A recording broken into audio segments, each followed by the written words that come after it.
നമസ്തേ, ഞാൻ ശിവറാം ബാബുമാർ. മറ്റൊരു വീഡിയോയിലേക്ക് എല്ലാവരെയും സന്തോഷപൂർവ്വം സ്വാഗതം ചെയ്യുന്നു. ഇന്ന് പറയുന്നത് തിരുവോണം നക്ഷത്രത്തിൽ ജനിച്ചവരെ പറ്റിയാണ്. തിരുവോണം നക്ഷത്രത്തിൽ ജനിച്ചവരുടെ 2025 ഫലങ്ങളാണ് വിലയിരുത്തുന്നത്. ഇതോടൊപ്പം ലാൽക്കിതാബ് പരിഹാരങ്ങൾ, ആ വർഷത്തിലെ 2020 നല്ല മാസങ്ങൾ, പരിഹാരങ്ങൾ, ജം സജഷൻ തുടങ്ങിയൊക്കെ പറയുന്നുണ്ട്. അതുകൊണ്ട് അവസാനം വരെ കേൾക്കുന്നതിന് ഞാൻ എല്ലാവരോടും താല്പര്യപ്പെടും. തിരുവോണം നക്ഷത്രത്തിൽ ജനിച്ച ഫേമസായ ആൾക്കാരെ ആദ്യം നോക്കാം. നമ്മുടെ കാർ നിർമ്മാതാക്കളായ ഹെൻറി ഫോർഡ് ഈ നക്ഷത്രത്തിൽ ജനിച്ച ആളാണ്. അതേപോലെ നമ്മുടെ പഴയ ബോക്സറായിരുന്ന മുഹമ്മദ് അലി, പിന്നെ നമ്മുടെ ബോളിവുഡിലെ ഫേമസായ ആക്ടർ ഷാരൂഖ് ഖാൻ തുടങ്ങിയവരെല്ലാം തിരുവോണം നക്ഷത്രത്തിൽ ജനിച്ചവരാണ്. നമുക്ക് അതിൻ്റെ ഒരു പ്രത്യേകതയായിട്ടൊക്കെ പറയാൻ പറ്റും. പിന്നെന്താണ്, എല്ലാ നക്ഷത്രങ്ങൾക്കും ഒരു ദേവതയെ ആചാര്യം കൊടുത്തിട്ടുണ്ട്. തിരുവോണം നക്ഷത്രത്തിൻ്റെ ദേവത എന്ന് പറയുന്നത് മഹാവിഷ്ണുവാണ്.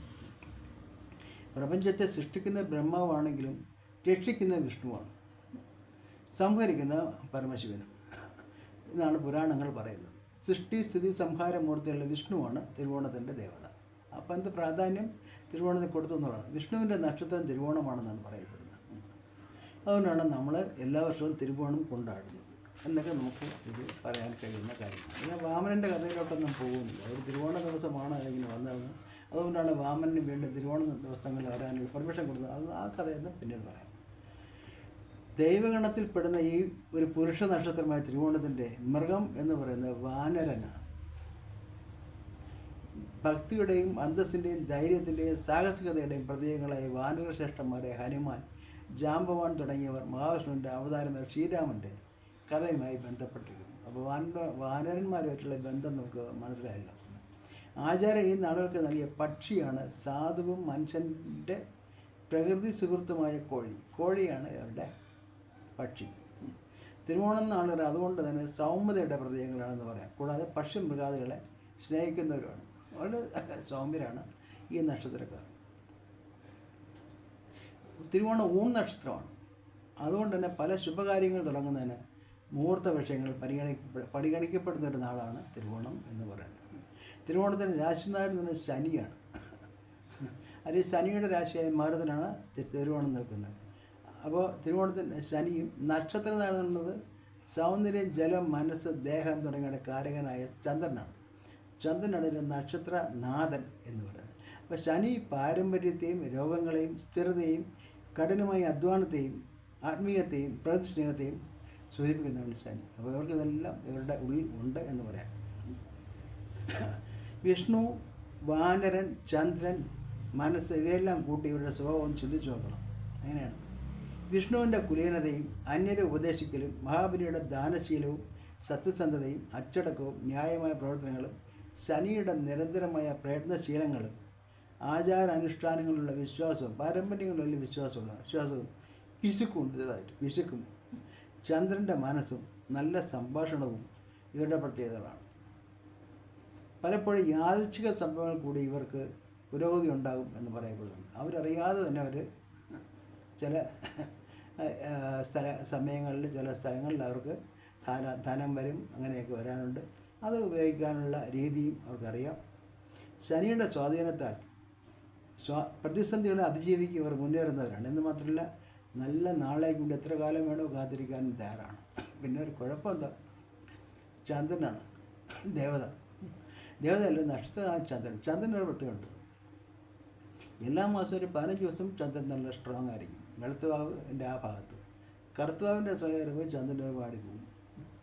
അപ്പം അങ്ങനെയുള്ള പ്രശ്നങ്ങൾ കാര്യം ഇവർക്ക് ഒരു മാസത്തിലെ ഒരു 5-6 ദിവസം ഇവർക്ക് വലിയ പ്രശ്നങ്ങളുണ്ടാകും. മാനസികമായിട്ടോ ഒക്കെ മാനസിക പ്രശ്നങ്ങളാണല്ല പറയുന്നത്, പെട്ടെന്ന് ഡെസ്പാകുന്നതും അതിന് അതിജീവിക്കാൻ പറ്റുന്ന കാര്യങ്ങളൊക്കെ തിരുവോണത്തിൻ്റേതായിട്ട് കണ്ടിട്ടുണ്ട്.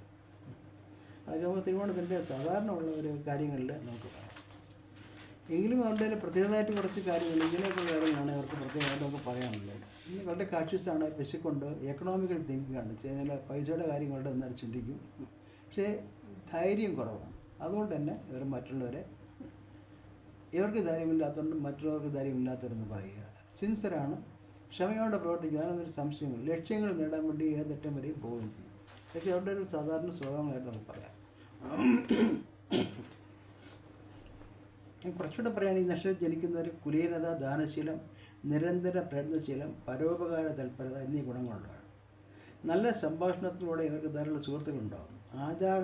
ആചാര അനുഷ്ഠാനങ്ങളിൽ വിശ്വാസം ഉണ്ടായിരിക്കും. അതിലായ ഇവർ പൊതുവെ സ്വദേശത്ത് നിന്ന് വിട്ടു നിൽക്കുമ്പോഴാണ് ഇവർക്ക് ധനവും മറ്റു കാര്യങ്ങളും കൂടുന്നത്. സ്വന്തം സ്വദേശത്ത് ഇവർക്ക് വലിയ വില ഉണ്ടാവില്ല. സാമ്പത്തിക കാര്യങ്ങളിൽ അച്ചടക്കവും അതുപോലുള്ള പിശുക്കും ഇവരുടെ പ്രത്യേകതകളാണ്. പ്രതിസന്ധികളിൽ ഇവർ കഠിനമായി പ്രയത്നിച്ച് മുന്നേറുന്നു. ജീവിതത്തിൽ ഒരു അടിത്തറ വേണമെന്ന ആഗ്രഹത്തോടുള്ള പ്രവർത്തനത്തിൽ ഇവർ ഏർപ്പെടും. ന്യായമായ മാർഗത്തിൽ നിന്ന് വ്യതിചലിച്ചുകൊണ്ടുള്ള കാര്യങ്ങളിലൊന്നും ഇവർ ഏർപ്പെടാൻ ഇഷ്ടപ്പെടുന്നവരല്ല. ന്യായമായി തന്നെയായിരിക്കും മൂവ് ചെയ്യുന്നത്. കുടുംബാംഗങ്ങളെ സ്നേഹിക്കുകയും പരിരക്ഷിക്കുകയും ചെയ്യുന്നതും ഇവരുടെ ഗുണമാണ്. ഭക്ഷണ കാര്യങ്ങൾ ഇവർ തങ്ങളുടേതായ താല്പര്യം പുലർത്തുന്നു. അപ്പോൾ നമുക്ക് ആവശ്യമുള്ള ഭക്ഷണം ഉണ്ടാക്കി മറ്റുള്ളവരത് കഴിച്ചുകൊണ്ടെന്നൊക്കെ ഇൻഡയറക്റ്റായിട്ട് ഒരു ധാരണ ഇവർക്ക് ഉണ്ട്. ആദർശനിഷ്ഠമായ രാഷ്ട്രീയ വിശ്വാസവും ഇവർക്കുണ്ടായിരിക്കും. ഈ ജനിച്ച സ്ത്രീകൾക്ക് നല്ല ഭർത്താവ്, കുടുംബൈശ്വര്യം എന്നൊക്കെ ഉണ്ടാകും എന്നൊക്കെയാണ് നമുക്ക് പൊതുവെ കരുതപ്പെടുന്നത്. ഇനി ഇവരുടെ ഈ വർഷത്തെ 2025 കാര്യങ്ങൾ നോക്കാം. ഇപ്പോൾ ഇവരൊക്കെ 7ാം ശനിയാണ്. കഴിഞ്ഞ 7.5 വർഷമായിട്ടുള്ള 7ാം ശനി അവസാനിക്കാൻ പോവാണ്. മാർച്ച് 29 ശനി ആദ്യത്തെ ഫസ്റ്റ് ഈ വർഷത്തെ 2025 മാറ്റം എന്ന് പറഞ്ഞാൽ ശനിയാണ്. മാർച്ച് 29 ശനി മീനത്തിൽ പ്രവേശിക്കുന്നു. അപ്പോൾ ഇവർ കഴിഞ്ഞ 7.5 വർഷമായിട്ട് അനുഭവിച്ചുകൊണ്ടിരുന്ന 7ാം ശനി അവസാനിക്കുകയാണ്. അപ്പോൾ ശനി 3ലേക്ക് വരികയാണ്. വളരെ അനുകൂലമായ സ്ഥലത്തേക്കാണ് ശനി വരുന്നത്. അപ്പോൾ ഇവർ ഇപ്പോൾ രണ്ടാമത്തെ കാര്യം, ഇവരിപ്പോൾ അനുഭവിക്കുന്ന വ്യാഴൻ്റെ മാറ്റം എന്നുണ്ട്. മെയ് 15 വ്യാഴം ഇടവത്തിൽ നിന്നും മിഥുനത്തിലേക്ക് പോകുന്നു. മിഥുനത്തിൽ പോകുന്നുണ്ടെങ്കിൽ ഇവരെ സംബന്ധിച്ചിടത്തോളം 6ലേക്ക് പോകും. അപ്പോൾ വ്യാഴം ഇപ്പോൾ കുറച്ച് അനുകൂലമാണ്. ആ അനുകൂലാവസ്ഥ മെയ് 15 അതങ്ങ് മാറുന്നു. പക്ഷേ ഇവരെ സംബന്ധിച്ചിടത്തോളം ഇവർക്ക് ഇപ്പോൾ വ്യാഴം അനുകൂലമാണെങ്കിലും 7ാം ശനി ഉള്ളതുകൊണ്ട് ഒരു ആവറേജ് കാലഘട്ടമാണ് നടന്നുകൊണ്ടിരിക്കുന്നത്. വളരെ ഓവറും അല്ല, കുറവുമല്ല. കാര്യം ശനി എതിരാണ്, വ്യാഴം അനുകൂലമാണ്. അപ്പോൾ 29 മാർച്ച് 29 ശനി ഇങ്ങോട്ട് മാറുന്നത്, ഇവിടെ 3ലേക്ക് മാറുന്നത്. ആ 3ലെ ശനി വളരെ വിശേഷപ്പെട്ട ശനിയാണ്. അതുകൊണ്ട് ഇവർക്ക് വ്യാഴത്തിൻ്റെ മാറ്റം ഒരു വലിയായിട്ട് അനുഭവപ്പെടും. ഇപ്പോൾ ഉള്ളതുപോലെ തന്നെ അങ്ങോട്ടും പോകും. ഒരു ആവറേജ് മൂവ്മെൻറ്റ് എപ്പോഴും ഉണ്ടാവും. വ്യാഴത്തിൻ്റെ ഇത് വെച്ച് കുറച്ച് അവർക്ക് ആത്മവിശ്വാസം കൂടും, കുറച്ച് സ്ട്രോങ്. കാര്യം വ്യാഴം ഇവരുടെ രാശിനായകൻ വേണം, അല്ല ശനിയുടെ മാറ്റത്തോടു കൂടി അവർക്ക് ഒരു ആത്മവിശ്വാസം കൂടും. അപ്പോൾ ശനിയുടെ രാശിനായകനാണ്. അതുകൊണ്ട് ആ സമയത്ത് ഇവർക്ക് മുമ്പോട്ട് ഇവരുടെ ഇപ്പോൾ എന്തെങ്കിലും മാറ്റി വെച്ചിട്ടുണ്ട്. ആ പ്രോഗ്രാംസൊക്കെ നമുക്ക് മാർച്ച് കഴിയുമ്പോൾ ഇവർക്ക് അത് പുറത്തെടുത്ത് മുമ്പോട്ട് കൊണ്ടുപോകാൻ കഴിയും എന്നൊക്കെയാണ് പറയുന്നത്. അതുകൊണ്ട് ഒരു ആവറേജ് ടൈം ആയിരിക്കും. എന്തൊക്കെയാണ് ഇവരുടെ വരുന്നതെന്ന് പറഞ്ഞാൽ, ഇവരുടെ സാധാരണ എല്ലാ തൊഴിലുകൾക്കും ഇതൊക്കെ പറയുന്നുണ്ടെങ്കിലും കൂടുതലായിട്ട് പറയുന്നത് മൈൻസ്, ഓയിൽ ബേസ്ഡ് ബിസിനസ് ചെയ്യുന്നവർ, ഓയിൽ ആൻഡ് ബിവറേജസ്, ബാർ, ഇതൊക്കെ വരും. വാട്ടർ ബേസ്ഡ് ബിസിനസ്, ആയിട്ട് ബന്ധപ്പെട്ട് വർക്ക് ചെയ്യുന്നവരെ, ഇവർക്കെല്ലാം കൃഷിക്കാർ, പിന്നെ സീ ബേസ്ഡ്, എക്സ്കവേറ്റേഴ്സ്, ഇങ്ങനെയുള്ള അങ്ങനെയുള്ള animal archaeologist, plumber, sanitary, waste water ആയിട്ട് ബന്ധപ്പെട്ട സംഭവങ്ങൾ, ഇതെല്ലാം എയറുമായിട്ട് ബന്ധപ്പെട്ട് ഇങ്ങനെ കൂൾ സിസ്റ്റം, വാട്ടർ ബേസ്ഡ് ആയിട്ടുള്ള സിസ്റ്റംസ്, പ്രോജക്ട്സ്, ഇതിലൊക്കെ വർക്ക് ചെയ്യുന്നവർക്ക് വളരെ അനുകൂലമായ സമയമാണ് ഇപ്പം. അതിന് യാതൊരു മാറ്റം ഉണ്ടാവില്ല. ഞാനിപ്പോൾ കുറച്ച് ഇങ്ങനെ പ്രോജക്ട്സ് പറയുന്നു എന്നുള്ളതല്ല, അത് എല്ലാ ബിസിനസ്സിലും പ്രൊഫഷനിലും വർക്ക് ചെയ്യുന്ന എല്ലാ പേർക്കും ഒരു ആവറേജ് ആയിട്ടുള്ള സംഭവം ഈ വർഷം 2020 നമുക്ക് പ്രതീക്ഷിക്കാം. സ്ത്രീകളെ സംബന്ധിച്ചിടത്തോളം വളരെ ശ്രദ്ധിക്കേണ്ട ഒരു സമയമാണ്. അത് വന്നും പോയി ഇരിക്കുന്ന ചൊവ്വ 7ാം ഭാവത്തിൽ നീചനായ ചൊവ്വയാണ്. 7ന് വരികയും തിരിച്ചു പോവുകയും വരികയൊക്കെ ചെയ്യുക. ഈ വർഷത്തെ ഏകദേശം അവിടെ വരുന്ന നവംബർ മാസം വരെ ചൊവ്വയുടേതായ ചെറിയ ചെറിയ പ്രശ്നങ്ങളുണ്ടാവും. അപ്പോൾ തിരുവോണം നക്ഷത്രത്തിൽ ജനിച്ച സ്ത്രീകൾക്ക് അവരുടെ ഭർത്താക്കന്മാരുമായിട്ടുള്ള പ്രശ്നങ്ങളുണ്ടാവും. ഇപ്പോൾ പുരുഷന്മാരാണെങ്കിൽ അവരുടെ ഭാര്യയുമായിട്ടുള്ള പ്രശ്നങ്ങളുണ്ടാവും. ദാമ്പത്യപരമായിട്ടുള്ള കലഹങ്ങളോ വാക്കുതർക്കങ്ങളോ ഒക്കെ ഉണ്ടാകും.